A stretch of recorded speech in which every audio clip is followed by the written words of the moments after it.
Hello, what's up, guys? Once again, welcome back to my channel.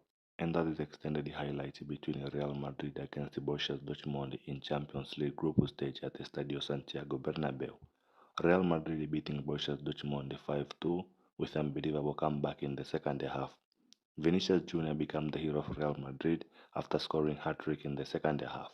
So please like and subscribe. Enjoy it.